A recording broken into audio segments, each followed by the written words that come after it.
Hey guys, so first thing this morning, I watched the video of Taylor Marshall being interviewed by Glenn Beck. And I made the video right after it this morning, like literally a minute after I shut it off. And I told you it was very disturbing. I was only able to watch 6 minutes and 15 seconds of it. And right out of the gate, Taylor Marshall told Glenn Beck, who's a practicing Mormon, who believes the Catholic Church is the whore of Babylon, tells this guy that the Catholic Church for the past 60 years has been undermining Christianity. And I'm not going to tell you everything, you can just watch the video, but basically he bashed the church. However, I finally got to watch the rest of the video, like an hour and 9 minutes right before I'm getting ready to go to bed.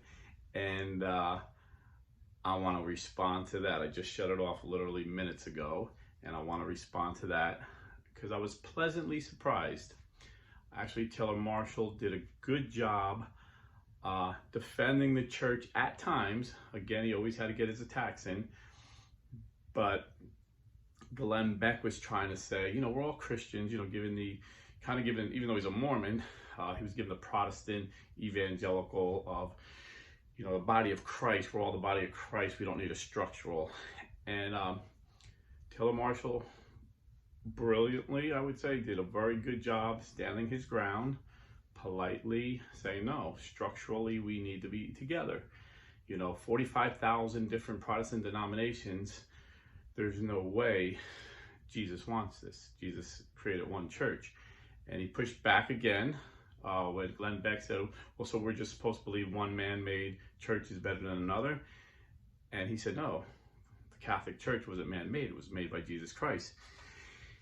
And he said, although I don't like Pope Francis, I believe when he speaks on faith and morals, Pope Francis is infallible. And I don't respect the person, but I respect the office of the papacy. So I thought that was very positive. And again, he did this is the old Taylor Marshall we all loved. When I first came back to the Catholic Church and used to watch his apologetics on the St. Thomas Institute, this was the guy that I loved. And I seen a glimpse of it. So, I prayed after the first interview with Glenn Beck when it was all out conspiracy theory, just totally trashing the church and trashing Pope Francis. I prayed that he would do a better job this time, and I think overall he did. Again, that first 6 minutes, I still stand by it. Watch that video. That first 6 minutes was horrendous.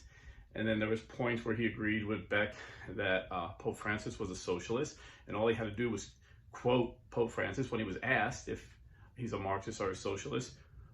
Pope Francis point blankly said, Marxist ideology is wrong. So everybody calls him a socialist because one time he was taken out of context when he said the church has never taught that we should have private ownership. And he was quoting from the book of Acts where it says everybody gave the apostles what was theirs. They shared everything and everybody was equal. But he went on to say this was voluntarily amongst Christians. It's different when the government takes from someone and gives to someone else. That's not justice. That's not fair. That's not biblical. But everybody takes that one part out of context, and he didn't defend the Pope. He never does. So he defended the institution of the Pope and the institution of the Catholic Church, which I was pleasantly surprised, and he did a very good job. I have to say, he did a very good job. He made Beck think, when he's like, listen, there's 45,000 different Christian groups, denominations registered with the government.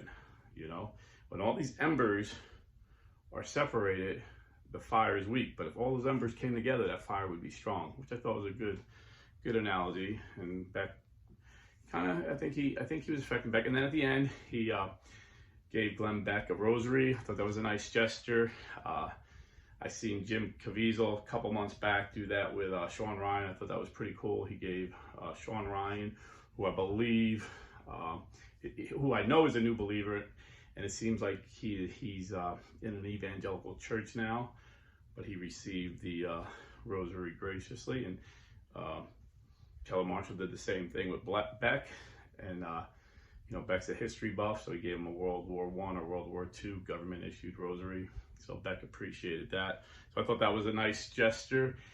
And Beck told him he went to Catholic school growing up. So that was cool, kind of, so maybe God will use this interview. I pray that he will. But now, interesting enough, it was an hour and 15 minutes, and there were times that Glenn Beck was asking him, what should we do about the government? They talked a lot of politics, and not once did Taylor Marshall bring up the fact that he's running for president of the United States. What's up with that? Remember, he made this big announcement on LifeSite News, and they said, are you serious? He said, yeah, I'm serious. I'm announcing it here. I am running. And he gave a speech. This will be my platform. This is what, if I become president, what I will push for. And he made everybody think he's really running. And he's on a political talk show. Although the guy's a Mormon, it's basically a political talk show, and never mentioned it. So I'm kind of curious if anybody knows if he made an announcement that he changed his mind or what, or was that just a hoax? I don't know. But again, like I said, I was pleasantly surprised. It was a much better interview than the first one, where it was just total trash in the church, total trash in the Pope. This one, he sounded more Catholic, honestly. He's Pope Francis is the Pope. Pope Francis speaks infallible when he speaks on faith and morals. He gave a really good explanation of Fatima, which I think is a great evangelistic tool. I mean, it's a verified miracle. Like the world, even atheists knew it was a miracle. The New York Times reported it as a miracle. So he did a good job with apologetics on that. So overall, he defended the Catholic Church much better than I would have expected him. And he did a great job. And if we could see more of that, hopefully this is the new Taylor and he gets away from this, name calling of the Pope and trashing the Pope and dividing Catholics. He kept talking about Christians unifying. We need to unify people who prefer the traditional Latin Mass, which is a licit Mass, and people who prefer the Novus Order, which is a valid and which is a licit Mass. We need to come together and say, you know what? We're Catholics. Don't say I'm a traditional. Don't say a non-traditional. We're Catholics. We're Catholics, And so I'm going to try and focus on that, unifying the church, but not just Catholics. What this channel was originally created for, bringing our Protestant brothers and sisters back into the church. So I have a lot of videos in my head. I had like 6 or 7 I wanted to do today. Apologetic videos showing Protestants why they should become Catholic. But when I watched this interview this morning, it just kind of flipped everything. It flipped the script. Not that I had a script, nothing was scripted. It just flipped what I was thinking about, and I had to make these 2 videos. And my wife said, "You're gonna make it now? You're about to go to bed?" And I said, "Yeah, I'm gonna get up at 3 o'clock tomorrow morning, and I'll be running and gunning all week. I'm not gonna have a chance to respond." So while it's fresh in my head, while I just literally just shut the video off like 2 minutes before I started making this, I figured, let me just tell you. So again, I stand by the first video I made this morning, where Taylor Marshall said the Catholic Church has been undermining Christianity for 50, 60 years, which I thought was horrible and disturbing. But I have to admit, I was pleasantly surprised. I think he did a good job standing the ground for the Catholic faith. Every time Beck tried to push back, he pushed back harder. And I think he had way better arguments for the Catholic Church than Glenn Beck had for this universal. It's funny because Glenn Beck's always talking about globalism, but he was kind of like talking about just a globalist church where there's no head, We're just all the body of Christ. We can just believe what we want. And Marshall kept pushing back. Like I said, I was very proud of him and saying, no, we need a structural unity.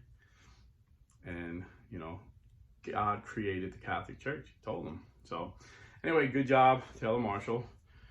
You know, when I think people are lying, I'm going to point it out. When I think people are saying bad stuff, I'm going to point it out. But when fellow Catholics are saying good stuff, I'm going to point it out. You know, this isn't personal. You know, this is about the church. This is about the Lord. And like I always say, it doesn't matter who's right. It's what's right that matters.